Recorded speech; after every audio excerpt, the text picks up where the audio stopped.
Well, howdy there, Internet people. It's Belle again. So today, we're going to talk about the strike coming to an end and what it can teach us about politics and coverage. Okay, so East Coast ports have been on strike. The strike has disrupted shipping for a few days. Just for scale, shipping worth around a couple $2 billion per day moves through the ports impacted by the strike.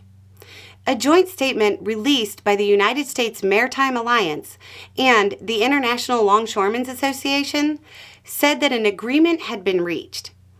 It says that a tentative agreement on wages was reached and basically agreed to extend the current contract until January 15th to give the sides time to work out the other issues, like a ban on automation.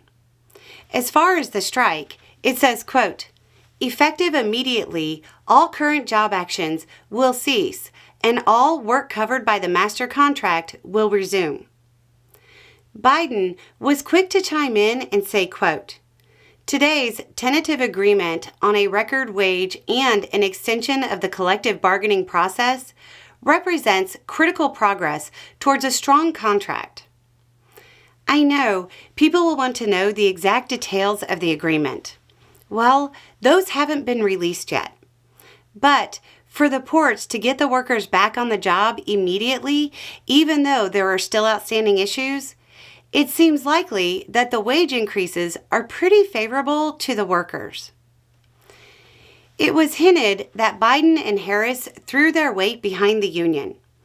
Biden flatly refused to use the Taft-Hartley Act to obtain a cooling-off period of 80 days. He said, "I don't believe in Taft-Hartley." Many saw this as a bad political move. Some even said it spelled doom for the Harris campaign because the disruption to the economy would hurt her. Republicans fear-mongered about it so much their constituents went out and panic-bought toilet paper, which is almost all made in the U.S. and doesn't go through the ports. Yes, Republican fear-mongering at its finest. The question now relates to coverage and credit. The Wall Street Journal has a headline calling it, quote, "Biden Longshoreman Strike," as if he called it. If a long strike would be bad for Biden and Harris, does that mean a short strike is something that they will be given credit for? Because the workers appear to have gotten a boost at the expense of the multi-billion-dollar companies. It seems to me that if you would fault them for a bad outcome, they should get credit for a good outcome. We'll see if the major outlets cover it that way. Again, there was public support from the administration for the unions. Harris said, "This strike is about fairness.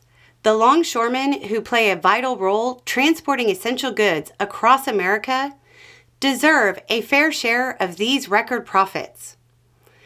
Biden launched a preemptive move by saying, "My administration will be monitoring for any price gouging activity that benefits foreign ocean carriers, including those on the USMX board."